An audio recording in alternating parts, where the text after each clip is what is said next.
سب سے پہلے تو آپ یہ بتائیں کہ پی ڈی ایم جو ہے حکومت، اس کے آتے ہی جو مہنگائی کا طوفان آیا ہے، اسے کس طرح کنٹرول کرے گی آپ کی حکومت؟ جی، اس حوالے سے میں یہ کہنا چاہوں گا کہ دیکھیں، ایک ملک ہے، اس کا تیا پانچا کر کے کسی کے حوالے کر دیا گیا، تو اب ایک تباہ شدہ ملک کو سب سے بڑی تباہی جو ہوتی ہے نا کسی ملک کی، وہ ہوتی ہے معاشی تباہی، اخلاقی تباہی، اور اتفاق اور اتحاد جو قوم میں موجود ہوتا ہے اس میں نفاق پیدا کر دینا، تفرقہ پیدا کر دینا، تعصب پیدا کر دینا اور انتشار پیدا کر دینا۔ اس وقت جن حالات کا سامنا پی ڈی ایم کی حکومت کو ہو، یہ ساری جو میں نے آپ کو گنائی ہیں، عمران کی پیدا کردہ برائیاں، قوم کو تقسیم کر دیا، اداروں کو تقسیم کر دیا، اور ملک میں انتشار کی کیفیت پیدا کر رکھی ہے، عدالتوں کے کسی حکم کی تعمیل نہیں کی جا رہی، اور اسی طرح سے اگر معاشی طور پہ دیکھیں تو عمران خان نے جو معاہدے کیے وہ ملک کی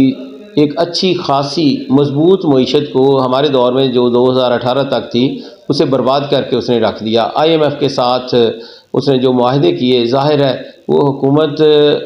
ٹو حکومت ہوتے ہیں، تو اس کے کیے ہوئے معاہدوں کے مطابق یہ جو حالات کا سامنا عوام کر رہی ہے، یہ اسی کی پیدا کردہ برائیاں ہیں۔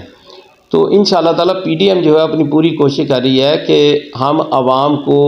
کسی نہ کسی طرح سے ریلیف دیں، لیکن آپ کو بھی پتہ ہے کہ جب معاشی طور پہ کسی ملک کو تباہ کر دیا جائے تو اس کو درست سمت میں لانا، اس کی معیشت کو درست کرنا جان جوکھوں کا کام ہے، بڑا دل گردے کا کام ہے۔ ہماری جو قیادت ہے وہ اور پی ڈی ایم کی قیادت وہ مل کے پاکستان کو اس معاشی گرداب سے نکالنے کی پوری کوشش کر رہی ہے۔ اس میں عوام ذرا سوچیں کہ اگر عمران خان ہوتا اور یہ ملک دیوالیہ ہو چکا ہوتا، جو آج پیٹرول آپ کو 300 روپے مل رہا ہے وہ ہو سکتا ہے آپ کو 700 روپے 800 روپے میں پر لیٹر نہ مل رہا ہوتا۔ تو ہم نے ملک کو معاشی طور پہ دیوالیہ ہونے سے بچایا ہے، بے شک اس کا ہمیں بھاری نقصان ہوا ہے، لیکن ملک اور قوم کی بہتری کے لیے پی ڈی ایم نے یہ اقتدار سنبھالا تھا، اور یہ قانونی طور پہ اقتدار سنبھالا تھا، کسی کو بے دخل نہیں کیا گیا تھا اقتدار سے، بلکہ آئینی طور پہ جو طریقہ کار موجود ہے کسی کے خلاف عدم اعتماد پیش کر کے کسی کو نکالنا، تو عمران خان نے جو ہے وہ خام خواہ کہ مجھے امریکہ نے نکال دیا، مجھے جناب سابق جنرل باجوہ صاحب نے نکال دیا، مجھے فلاں نے نکال دیا، مجھے پی ڈی ایم نے نکال دیا، یہ ساری کی ساری جو ہے بالکل وہ جھوٹ بولتا ہے اور اپنا جھوٹا بیانیہ جو وہ چلا رہے ہیں۔ انشاءاللہ تعالیٰ آنے والے وقت میں اس جھوٹے بیانیے کو شکست ہوگی اور ملک معاشی طور پہ انشاءاللہ تعالیٰ بہتری کی طرف جائے گا۔ لیکن میں یہاں پہ یہ ضرور کہوں گا کہ عوام سوچیں کہ جب میاں نواز شریف صاحب کی حکومت تھی تو پیٹرول جو ہے وہ 62 روپے 65 روپے مل رہا تھا، ڈالر کا ریٹ 100 روپے کے قریب تھا، اور اسی طرح سے گھی جو ہے 145 تھا، چینی جو تھی 52 روپے کلو تھی، آٹا جو تھا وہ 15-20 روپے کلو تھا، 35 روپے کلو تک گیا، اور 5 روپے والی روٹی جو ہے وہ 20 تک عمران کے دور میں گئی، اور اسی طرح سے گھی جو ہے وہ 600 روپے کو کراس کر گیا، ڈالر جو ہے وہ تقریباً 190 روپے تک یہ لے گیا۔ تو اس کی پیدا کردہ جو تباہی ہے ہم اس کو درست کرنے کی کوشش کر رہے ہیں، اور انشاءاللہ ہم درست کریں گے۔ فی الحال تو میں سمجھتا ہوں کہ عمران خان جو ہے وہ عدالتوں کا لاڈلا ہے۔ اب تک جب بھی ہمارا دور تھا تو تب نواز شریف صاحب کو یا ہمارے قائدین کو کہا جاتا تھا کہ اتنے بجے عدالت پہنچو، تو وہ عدالت حاضر ہوتے تھے۔ میاں صاحب نے تقریباً 200 پیشیاں جو ہیں عدالتوں کے سامنے بھگتیں، اپنی بیٹی کو ساتھ لے کے بھگتیں، اور جب گرفتاری کا کہا گیا تو وہ لندن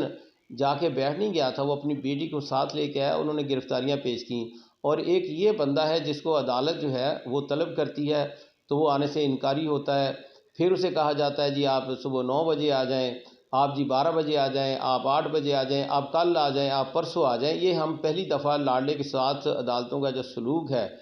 تو وہ پہلی مرتبہ دیکھ رہے ہیں۔ اس طرح سے ہمارے قائدین کے ساتھ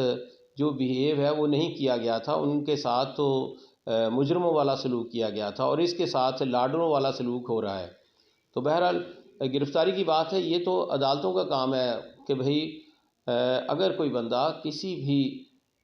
جرم میں، کسی بھی کیس میں وہ اپنا ان کو مطلوب ہے تو یہ عدالتیں اپنی طاقت جو ہے اس کا استعمال کریں. جو ادارے جو ہیں عدالتوں کے معاون ہوتے ہیں جنہوں نے پکڑ کے پیش کرنا ہوتا ہے،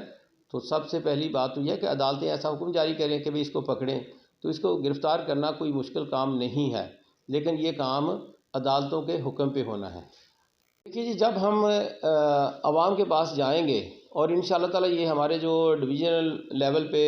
کنونشن ہو رہے ہیں، ورکر کنونشن، یہ الیکشن کی ہی تیاریاں ہیں، الیکشن کمپین کا ہی آغاز ہے. ہم عوام کو اصل صورتحال جو ہے وہ آگاہ کریں گے، ہر لیول پہ نوجوانوں کو بتائیں گے، خواتین کو بتائیں گے، بزرگوں کو بتائیں گے، نوجوانوں کو بتائیں گے کہ کس طرح سے عمرانی حکومت نے 4.25 سال میں اس ملک کے ساتھ کیا کیا کھلواڑ کیا. تو جب عوام کو اصل حقائق کا پتہ چلے گا، اور یقیناً یہ اس وقت بھی ہم بتا رہے ہیں، تو عوام جانتے ہیں، عوام سمجھتے ہیں کہ اس ملک کی بربادی کا اصل ذمہ دار کون ہے. تو میرا خیال ہے کہ انشاءاللہ تعالیٰ جب ہم میدان میں اتریں گے، عوام جو ہے وہ حقائق جانے گی، تو رزلٹ جو ہیں الیکشن کے وہ انشاءاللہ تعالیٰ ہمارے حق میں ہوں گے. آپ عمران